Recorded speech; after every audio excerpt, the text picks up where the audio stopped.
Welcome, teacher friends, to the online teaching show. My name is Tim Gascoigne, and for those that are watching live, thank you for tuning in.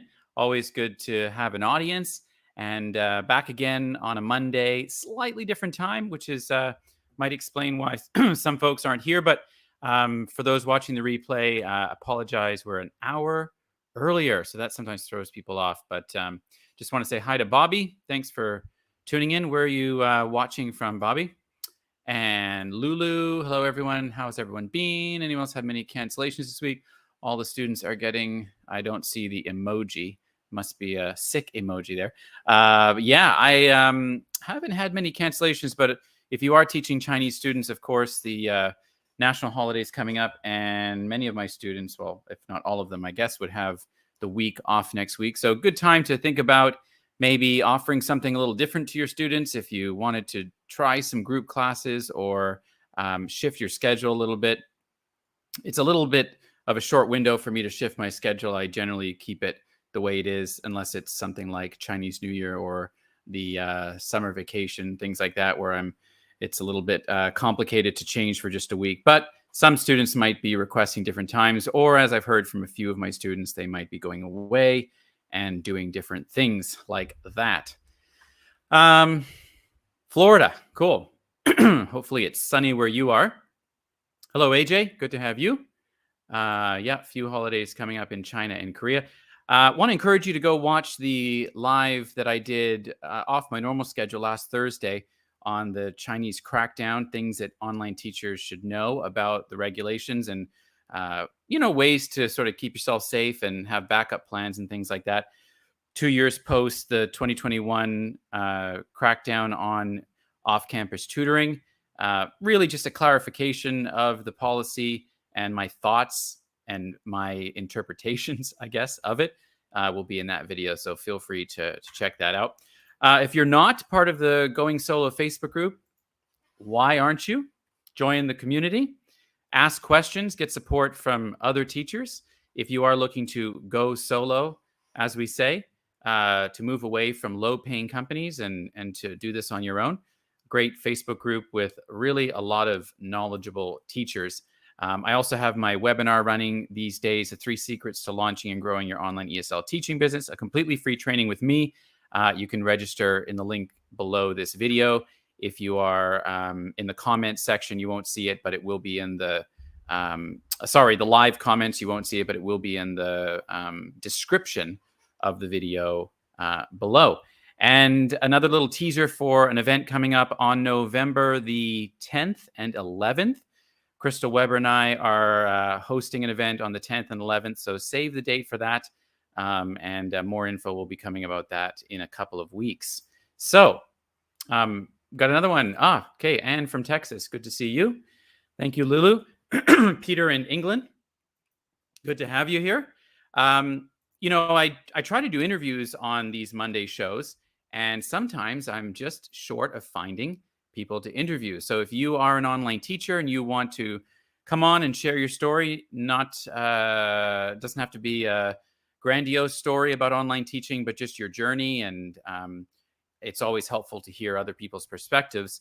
And that is why I have invited Dan to come on the show today or tonight for us, because as I put in the thumbnail, live from Taiwan. So let's fly him in here. Hello, Dan. Hey, Tim, how are you?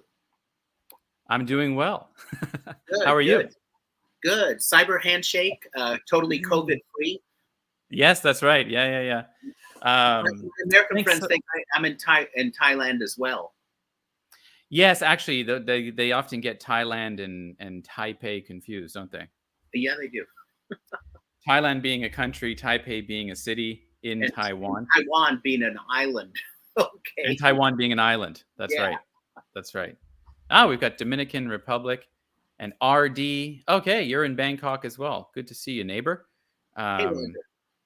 Cool. So I had a coaching call with a lady this morning who was in Rayong in Thailand. She's her husband's an international school teacher. So lots of online teachers all over the world really doing this, especially in Southeast Asia because of the cost of living.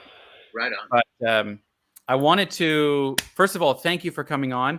Looking forward to chatting. Why don't you start with introducing yourself? Where are you from? Yeah, oh man, that's a tough one. Because I come from a military family, and I was in the military myself, but I moved here from Austin, Texas. I did my research for my dissertation here and found work at the same time. But before that, while I was still a PhD student, I got recruited. I was majoring in foreign language education at the University of Texas, and several of us got recruited to come to Taiwan and teach at one of the national universities, the special program for entering freshmen. And I liked the lifestyle, and I kept coming back for Christmas and summer. And then I decided to immigrate here, or actually emigrate from the U.S. and immigrate to here. Yeah. Right. So you were born in Texas. I was actually born in California, Fort Ord, California. My dad was stationed in the Army. My father's family is a Mexican family in Texas that, as far as I know, was there when the Americans showed up. They still speak Spanish at home and that kind of thing. All right. What was your childhood like? Were you moving around a lot? We moved around a little bit, California and Germany, and I spent a lot of time in northern Italy. My mom was a World War II war bride from Italy, and my dad being stationed in Germany, it was just easy, to be Christmas and summer at Uncle Fidele's house speaking Italian. And doing whatever Italian kids do. Okay. Yeah. Neat. And so you, Taiwan has always sort of been in your blood then? You kind of kept going back and forth, or how did you end up in Taiwan? Yeah, during grad school, my PhD studies at University of Texas at Austin, I was, bouncing back and forth between Texas during the school year and Taiwan in the summer and at Christmas time. I would find work. I would take some language lessons. A time or two, I even managed to finagle some credits, some internship credits, so that I could, add a little bit more gravitas to my traveling and say, look, I got some credits out of this. Cool. We've got some people saying hi. I don't know if maybe this might be your fan club. Jenny? Maybe. Yeah. Hey, Jenny. We've got okay. Hi, Teacher Jenny. It's Connie. Hey, Connie. And we've got Empire Roger Liu. Doreen Koo. Hey, Doreen. Chung Kai. Wow, you're bringing them all in. They're all it's here. Exploding in here. The numbers are just jumping up. And in honor of my dear Vietnamese students, I hope some of them are here. I wore my Vietnamese Students Association T-shirt with a bowl of pho. Americans say pho on it. Yes, the correct pronunciation is pho, right? Pho. Yeah. Pho. Yeah. I love Vietnamese food. Love Vietnam too. So I want to get into your story, and I know those watching want to hear about it too. Let's sort of, you talked a little bit about your childhood, and now you're in Taiwan. I mean, you're a little older than in your 20s or 30s, I think. So what happened in between? What kind of careers did you have? Well, I spent time in the Army. I was an infantry officer. Army, right? Went to Ranger school, jumped out of planes, did all that, superhero stuff. I do not do superhero stuff anymore. I don't jump out of things, onto things, under things, in front of things. That ship has sailed. I don't do that anymore. But I did that, and that sent me to other countries too, mostly Spanish speaking countries. I've done a lot of teaching. I was a bilingual educator in Texas. I taught Mexican immigrants in California, and recently I've done a lot of teaching in Taiwan at universities, high schools, private schools, and private teaching. Okay.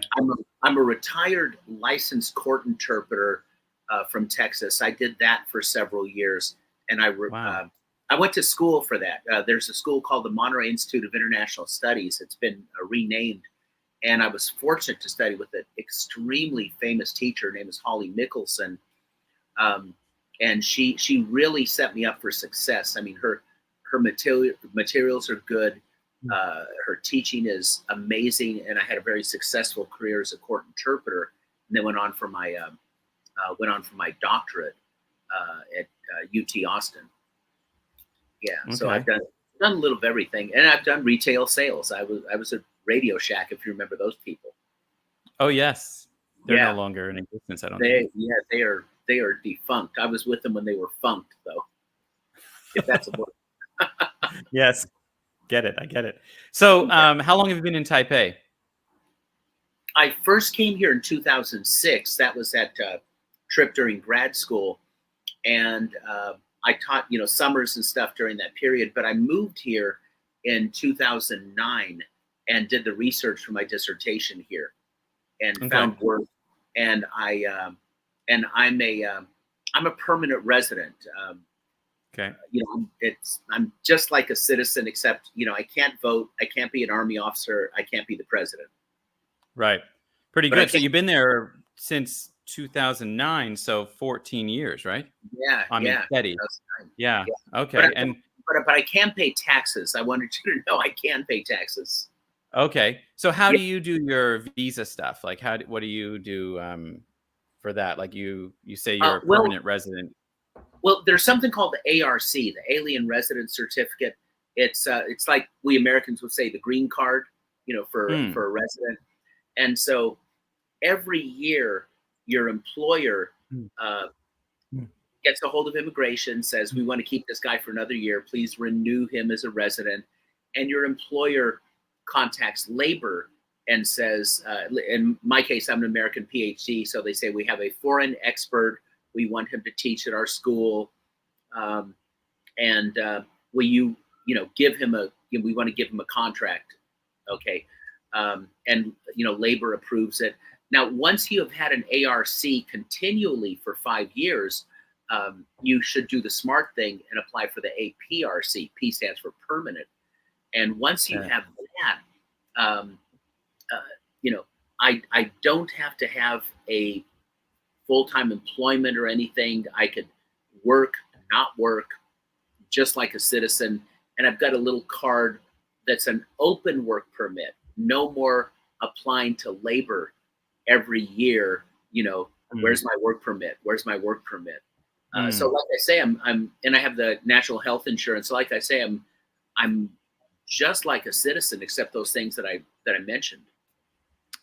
So what do you think of Taipei as like a place to live for, let's call us digital nomads, online teachers, if there's anyone wanting to, because I know it was on my list of possibilities because it has such a healthy or generous, I should say, tourist visa to sort of get in. Is it a place that's welcoming to people that do online stuff, or is it still that's a good question, because I did it a different way. I went the resident to permanent resident way. You'd have to look at the immigration website and see what they have currently going on. I'm not aware that they have the digital, what's commonly known as the digital nomad visa. So probably you would have to get yourself an actual job and do your digital stuff on the side. Okay, we'll get it. Yeah, we'll get into that because that's kind of what you're doing. But I just see one of your students here, Vo Giang. Dr. Dan, I'm Lucas from Vietnam, your thesis student. Hey, Lucas. Yeah. There we go. And we've got someone else from Taiwan here as well. So what are you doing now with oh, by the way, if you are watching, please hit the like button. It really helps the video. And I'd love for you to be a subscriber to the channel. We talk mainly about online teaching stuff here. So if that interests you and you like the interview and what I do, feel free to subscribe. It's free. One of the few things in the world that's free. Yes. So tell us what you're doing with teaching. Did you ever work with VIP Kid? Like, I'd love to hear about your online teaching. You work for a university as well. Tell us about what you do. I work for some universities. I've taught English and Spanish, mostly English as a foreign language. Spanish is a hard sell here sometimes. But I've taught both English and Spanish at universities. I have done some, and I'm still doing some private sector, private student Spanish teaching. Um, but the mainstay of my existence, it's my university teaching. Okay. And even when I was with VIP Kid, for the folks in the audience that are not familiar with VIP Kid, uh, at the time Tim and I were actively working with them, they were hiring American and Canadian native English speakers with a degree, with I believe a year of teaching experience, to teach Hmm. young learners in mainland China. Um, and for some people, that was a very full-time job, because you could teach at its heyday, you could teach 7 days a week from 8 a.m. to 10 p.m., 7 days a week. Some people did Yeah. that. Some people just maxed that out. I had other Yeah. jobs, so I would teach in the evening after my schooling and my teaching. I would teach on the weekends after church, starting at about 2 p.m. Saturday and Sunday were my money making days. Um, but Mm. the Chinese government said no more of these doggone foreign teachers from outside teaching our children, for a variety of reasons that, uh, Yeah. as we all know, as Tim and I both know, it's a long story. Um, Yeah. but I will say that the VIP Kid experience um, taught me about online teaching and how, the fundamentals of how to do it. It was a Yeah. good experience. I've got no complaints. I miss my students. I love those Chinese kids I was teaching. Yeah, yeah, they were great. They were They're great. awesome. And like you say, you could some were making $5,000-$6,000 a month if you had a good schedule and you had a good ranking, you had good reviews and things, you could do really, really well there. Oh, yeah. So university work and VIP Kid for a while, and then what sort of happened after 2021? Did you move into sort of teaching privately? Like, what do things look like now for you? Yeah. I kind of moved into teaching privately. I've done a combination of, put flyers up, word Hmm. of mouth from friends, for some former VIP Kid students. So I teach a combination of online and in person. Um, I also do copy editing, which Oh, people commonly call proofreading. That's like when the teacher corrects your paper and suggests alternate wording. I do that, but I yeah. do it for money, for private Yeah. clients.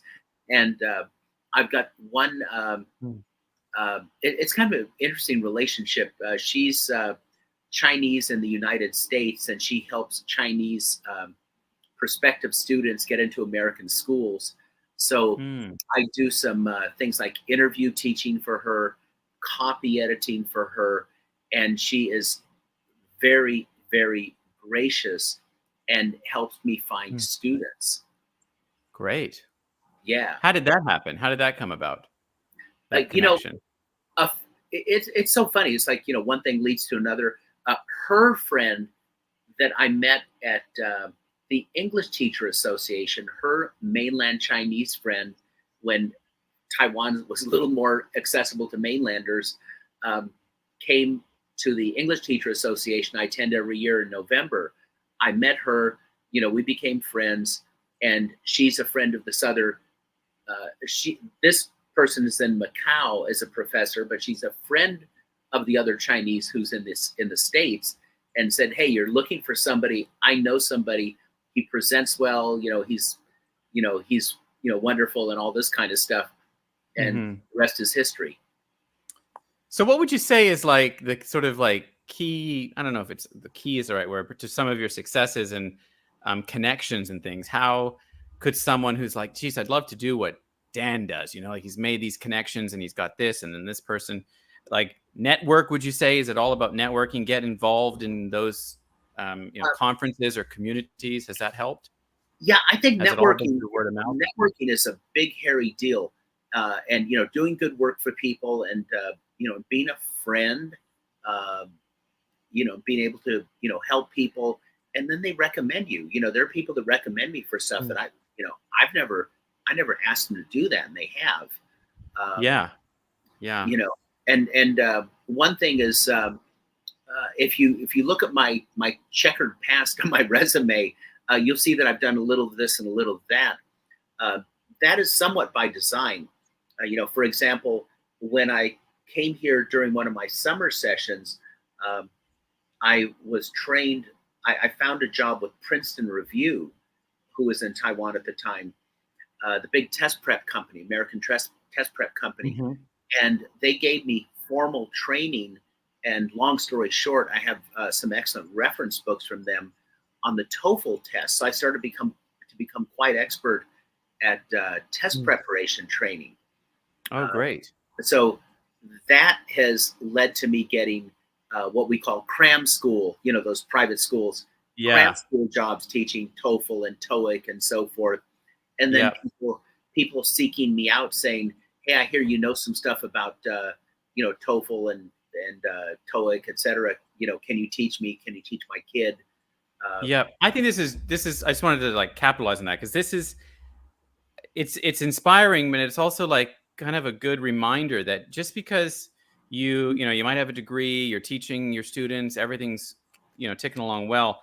Like, don't feel like that it needs to stop there in terms of your training. Like, there's so much else out there to Oh, yeah. learn and like get certified, even if it's something that you don't even know if you'll ever teach, but you just never know.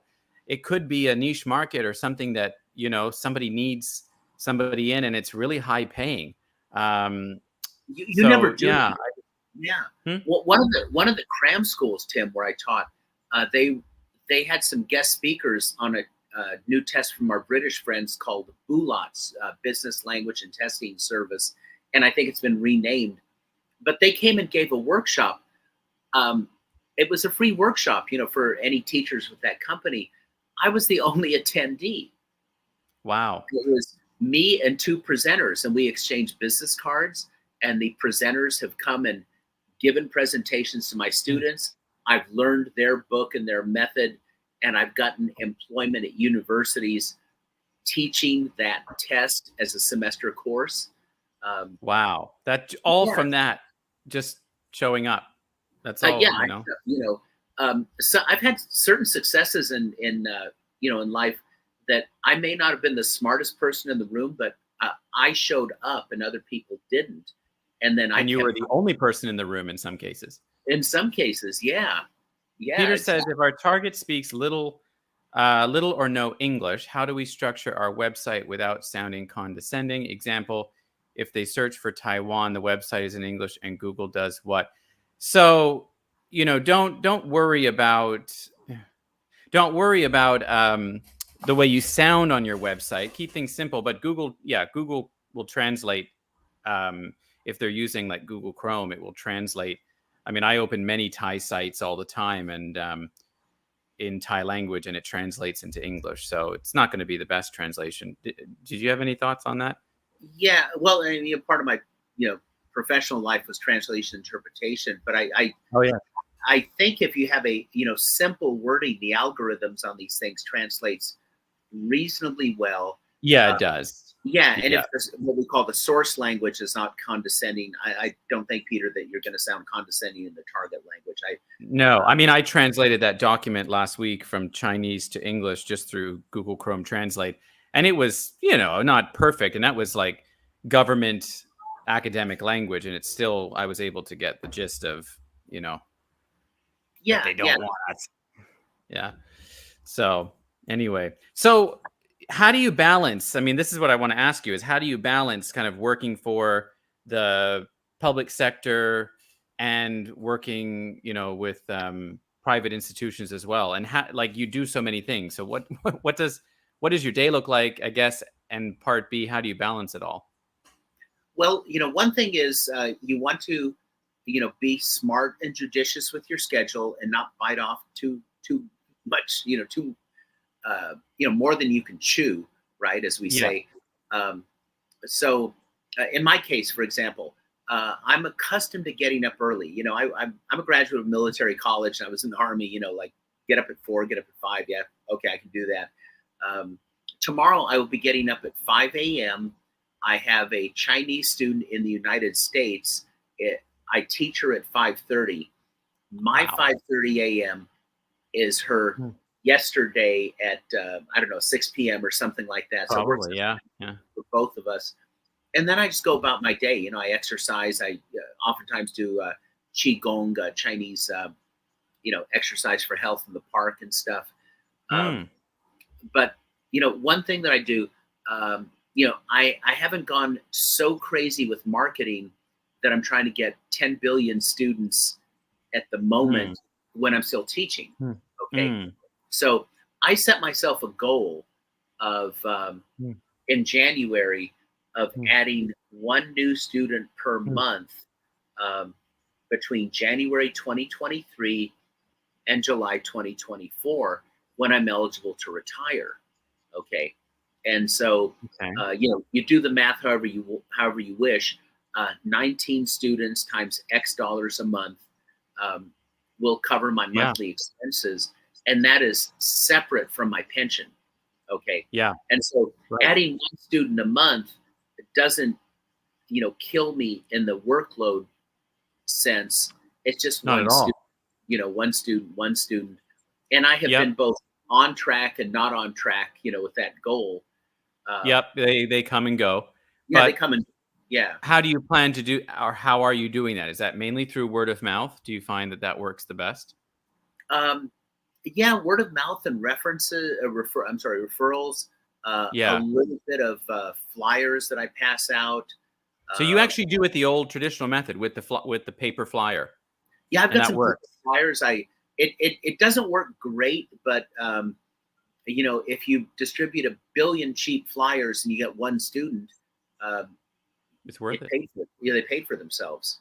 Yeah, that's right. That's right. I, So I, I yeah. work I work flyers into a morning walk, so Okay. it's yeah. So I love multitasking. So I'm listening to something on YouTube, maybe a language lesson, maybe just something from an online teacher, how to stuff, and I'm walking and I'm putting flyers in mailboxes and into businesses and stuff, and I end up at the gym, lift weights, go home, and I've done 3 or 4 things at the same time, and it's not a It scheduled. sounds like you're very good at maximizing your time, which I think is probably really helped you in being able to do a lot of things, right? Like the Yeah, discipline from the army, I'm sure is probably part of that, right?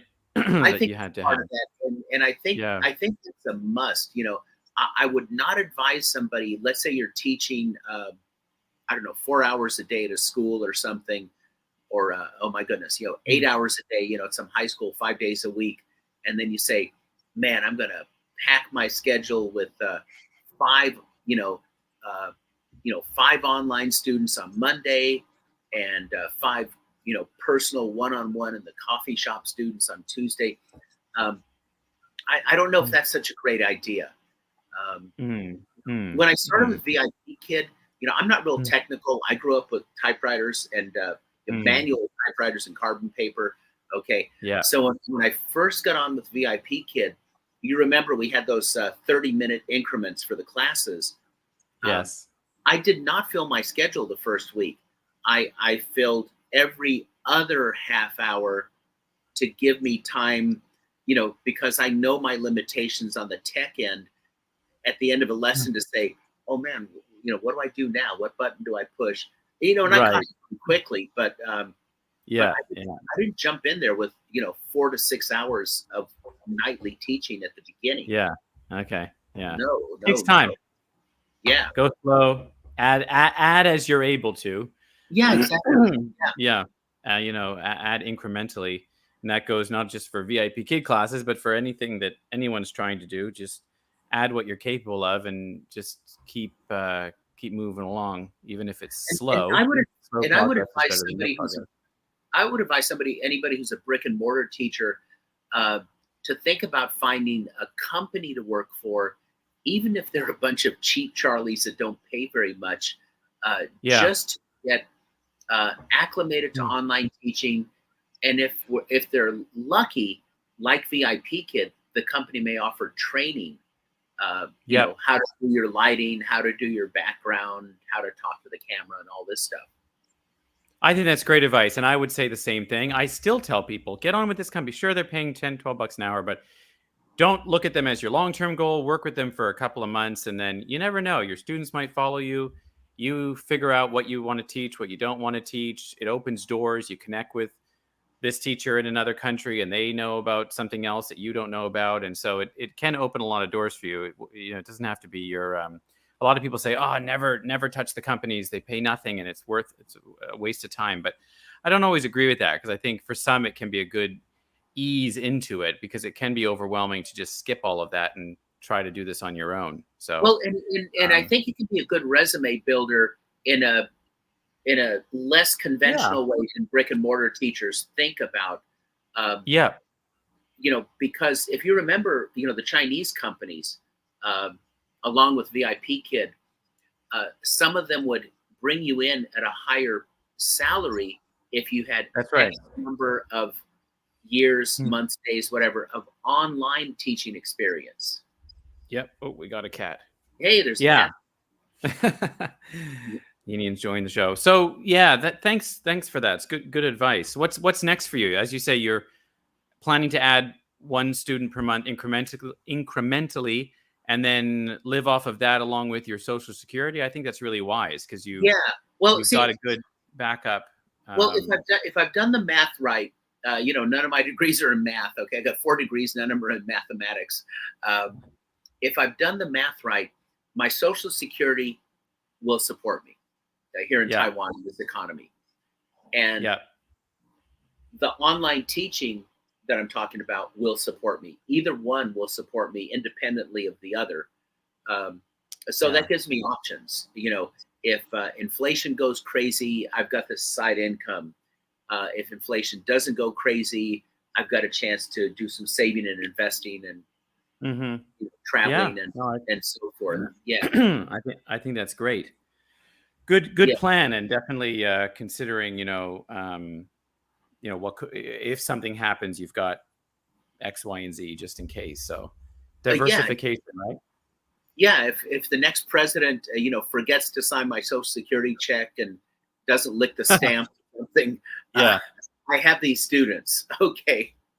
And one final question: do you think, is Taipei a good place to retire? Do you think? It's not something that I hear. I hear the Philippines and Thailand and Malaysia, places like that, but I don't hear a lot of people retiring in Taipei. Is there a big retirement community I there? don't think there's a huge retirement community, No. but maybe it's a factor of an artifact of two factors. One is the whole visa thing. Um, you like Mexico, you can just move there with proof of your pension, and they have like a retirement visa. I understand. I don't think we have something like that here. I could be mistaken. Yeah. Um, so, I don't know. I think you will have to spend 5 years earning an APRC, or now there's something called the gold card that I'm not familiar with. Okay. I think you show them you're a high earner or a super professional, and it's a faster route to permanent residence. But I think you'll have to gain the permanent residence as a worker. Okay. Once you're here, I think it's a superb place to retire. Now, the Mm, Taiwanese pension is not that high. mm, It's a good mm. idea if you have earned some retirement credits from your home country. Um, Right. I mean, Right. Right. really. Um, Yeah. but having said that, I just saw a movie, uh, The Expendables. It's Oh yeah. Expendables 4. I mean, it's first run movie, right? Um, it cost me $150, which Taiwan dollars. So that's I think it was like $5 US, 450 or something US with the senior discount of movie theater. Um, Yeah. my rent. I live in the capital city of the country.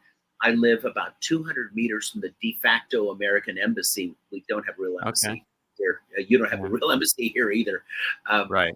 but I live in the capital city, 200 meters from an embassy, and my apartment rent, it's like about 700 USD equivalent. Um, Okay. that would not happen in No, that's really good. Yeah, you that's know, really, really good. Washington. Comparable, I think, to Bangkok. I mean, I live in a little bit outside of what you would call the center, but not that far at all, and in a good area. And I pay about 500, and I got sort of a COVID deal, but about 550 US for 40, 50 square meters. So yeah, Yeah, I mean, I've got good medical care here, good health insurance, well-trained English-speaking doctors, um, good medical equipment and so forth. Transportation is superb. mm-hmm. 100 meters this way, there's a rental bike rack. I swipe my card. 50 meters this way, there's a smaller one. Down the hill, there are two others. There's a bus stop over here. There's a major bus stop over there. There's the MRT station over here. I can go to the front desk of my apartment building, and the security guard will push a button on the computer and call a taxi that comes to the front of the building. Oh, that's convenient. I don't have that. Yeah. I take Qigong classes in the park. They are free. Yeah. And the gym, senior discount $25 an hour, not senior discount $50 an hour. $25 is less than $3 US. No, wait a minute. $100 is $3, so it's I don't know, a fourth of $3, whatever that is. Wow. This is a question for you. Do you think bubble tea is the secret potion that gives Taiwanese people their energy? Fraser, you would have to ask one of my Taiwanese friends. Maybe they'll answer in comments. It may well be. Okay. Hi, Dan. I'm Chin. We met at CSDI. Bravo, Zulu, for your efforts teaching in Taiwan. Hey, also, Chin. my first message on YouTube. And cheers, Tim. Okay, Fraser's just having a little go at us, I think. Have you tried communicating with the local cats using your best meow in Mandarin? Well, I've tried communicating with the dogs, Fraser. Chinese. I think Chinese people are a lot smarter than I am because they speak a harder language. But I think our dogs are smarter because Chinese dogs only have guang guang, and American dogs have bow wow, ruff ruff, woof woof. Oh yeah, and arf arf. Okay, yeah. Well, thank you, Robert. This has been so great interviews. I had the pleasure of interviewing our teachers. Oh yes, you did. I was on a podcast or something with him. Yes, I remember that. I forget where it was, but it's all blurring into one now. Thank you, Dan. We were running over time, but it's been fun, and I always love chatting. And you're always in the comments during my show, so it's cool to have you on and have you in person in front of my audience and chatting about your journey. Anything else that I forgot to ask you? When are we going to have a bubble tea together? There you go. Yeah. Just take a bike over here. We both live in Thailand. That's right. All right, my friend. I know it's late there. Take care and thanks again for being if anybody wants to connect with me, do you want to put my? Yeah, I will do that. Dan Scott is. Let me just do that here. I'll put the LinkedIn thing in the comments there if you want to give him a follow on LinkedIn. If anything he said sparked your interest or you're looking at something similar, Dan's full of knowledge. Or if you have a student for me, my one student a month would be awesome. There you go. Perfect. Thanks, Dan. Take care. Have a great week. Thanks so much again, Dan, for coming on. Super awesome interview. And if you are watching now, lots of new viewers, and you'd like to share your online teaching story, feel free to reach out to me. Email's in the description of this video. And you want to get in touch with me or check out what I offer, all that's down below as well. Would be super happy to connect. And if you want to be interviewed as well, let me know. Thanks, everyone, for being here. Happy Monday, and I will see you all next week, hopefully for another great interview. Take care, everyone.